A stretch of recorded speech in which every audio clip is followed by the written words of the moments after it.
Here at the end of Chapter 5, we're going to take a look at our chapter review for our assessment. In Part A, we've got our vocabulary review. In Part B here, you have your concept review.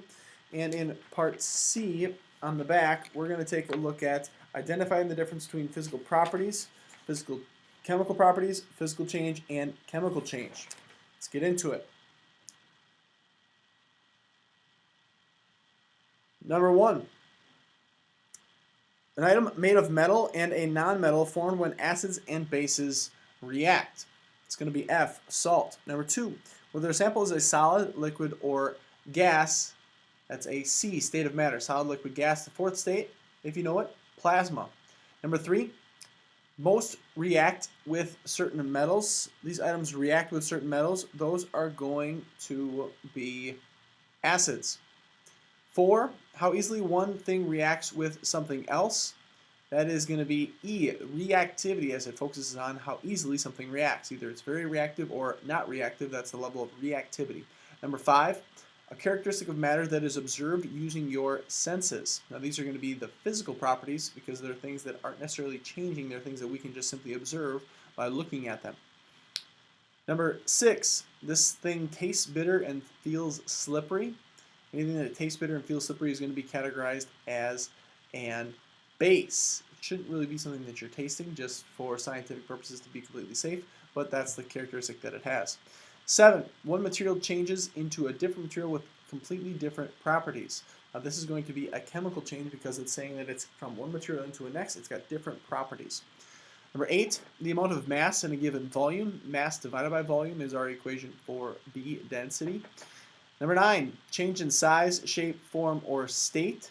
If something is changing in size, shape, form, or state, that is a physical change, G.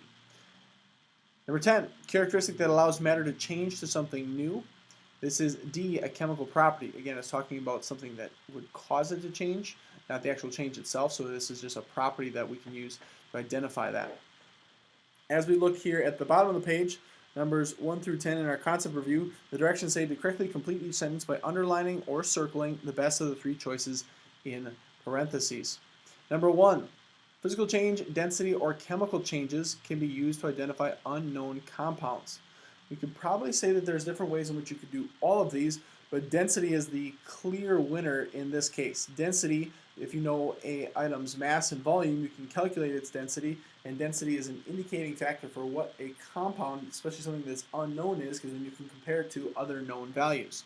Number 2, the states of matter are acid, liquid, base, solid, gas, and plasma. Well, the best of those 3 answers is going to be liquid because it tells us solid, gas, and plasma as the other 3. Number 3, density is a blank property. Let's circle size independent property because density is a ratio between mass and volume. It does not matter what sample size of that mass and volume is. It's still going to have the same ratio. Number 4, acids have a pH between 0 and 7. Bases have a pH then between 7 and 14. 7 is our neutral number. That's usually where water exists. Number 6, you should always, sometimes never, taste or smell anything in the lab. You should never taste or smell anything in the lab. Back in college, there's a rule in which you had any type of snack, gum, beverage, food that you were going to bring to class. In class, you could have something subtle as long as it's not going to be a distraction. But in the lab activities that we were doing, everything had to be left outside. One of our professors was so particular and strict about it. He made sure that nobody even brought anything up onto the actually laboratory floor because he knows that those things can be really dangerous in terms of the chemicals that you might be using in a lab and the reaction that that might have with something that you're consuming or eating. So none of those things should ever be around anything that you're doing scientifically.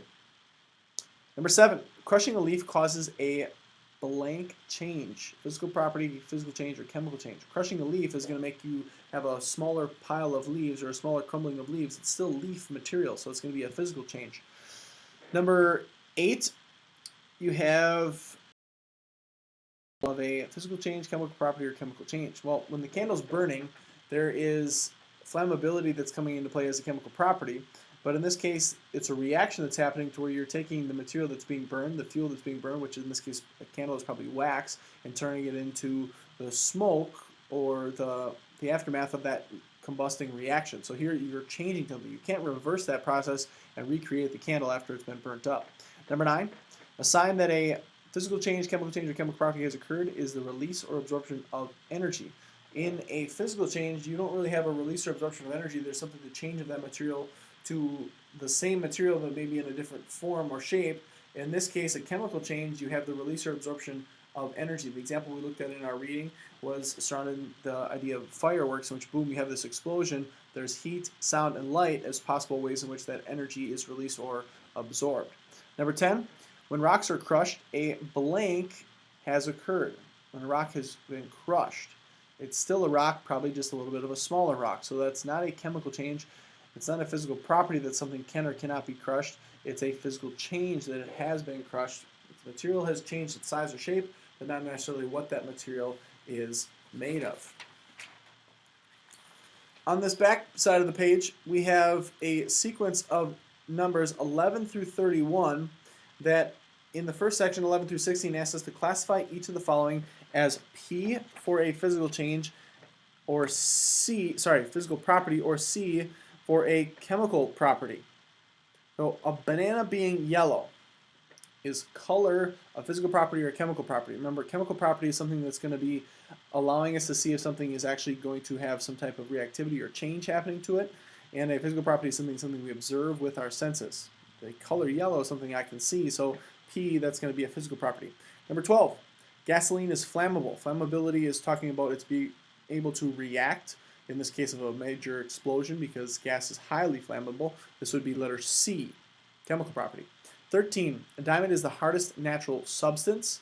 This is a physical property because it's not talking about its changing state. It's actually talking about the hardness of it, which you could observe, not without changing the actual diamond material itself. 14, styrofoam is less dense than iron. Density is a physical property because you can just calculate this with the mass and volume. You don't need to necessarily try to change anything or see if anything is going to change. 15, an apple will turn brown if left in oxygen. That's a chemical property. 16, acid in tomato sauce can corrode aluminum foil. That's also a chemical property because it's talking about the reaction that's going to be taking place. In this bottom portion, 17 through 31, it asks us to classify each of the following as a physical change or a chemical change. So here's a change that's happening. Is it physical or chemical? 17 says leaves turn yellow in the fall.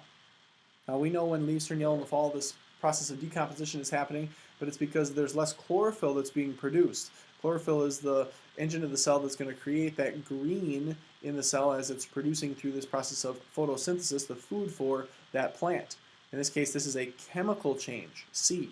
18, snow melts on the sidewalk. Melting is an example of a state of matter change from a solid, as in ice and snow, into a liquid. That's a physical change because it's still water, either in the frozen form or in the liquid form. 19, seashells break down to form sand. Well, they're still made out of the same material, so there hasn't been a change that's taken place. It's a physical change. Number 20, mineral deposits form in layers of rock. Well, mineral deposits is specifically talking about the ways in which like a stalactite or stalagmite might be forming in a cave, and that's in the form of chemical weathering. And as the layers of rock have had exposure to different types of materials, the mineral deposits in them, they form in these layers as there's this constant dripping of the chemical weathering that's happening. So that's a chemical change, C. 21, your sweat evaporates. When your sweat evaporates, your sweat that was liquid turns into a vapor, so it's just changing its state. That's a physical change. Number 22, car tires become bald as rubber wears off. It's still made out of rubber, even though it's wearing down over a period of time. That's P, a physical change.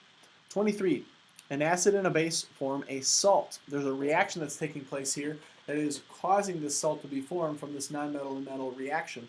In the case that the salt is being produced from the acid and the base, you have a chemical change taking place, C. 24, water, eggs, milk, flour, and sugar are baked into a cake. This is an example of something that cannot be easily reversed, and it is therefore pointing to a chemical change. You can't get these ingredients back out after you've already baked the cake. 25, the cake is cut into 5 pieces. Here you have the cake, but you're cutting it into different pieces. Technically, you could take those pieces apart and put it back together if you wanted to, but it's still cake. In this case, it's a physical change, not a chemical change, because you're not changing the composition. 26, leaves fall from the trees in the fall. Well, if they're falling, just because they're attached to the tree as a leaf and they're falling on the ground as a leaf doesn't mean that they're not a leaf. Get it? So they're still a leaf. They're still the same material. There's just a physical change in terms of where it is, where it's located. Number 27, stalactites form in a cave. This is reference to maybe number 20, so you can use the context to answer that. 27, stalactites form in a cave. That's a chemical change because of those mineral deposits dripping and dripping and dripping over time to form that pyre that's coming down and then the one that's standing up from the floor of the cave. 29, water is put in the freezer and it becomes ice. That's a physical change because it's a state of matter from the freezing that's happening. 30, iron rusts, becoming iron oxide. You can't go back from iron oxide. You can't go back from that rust to the shiny piece of metal that might have once been. So this is a chemical change. 31, iron is painted to keep it from rusting. This is a physical change. You're changing the color, not necessarily the composition. It's going to keep it from having this type of reaction, but it's a physical change in this example. Thanks for following along. Thanks for getting that taken care of, and thanks for studying so hard to make sure that you've got a good understanding of matter, properties, and changes. God's blessings. Love ya.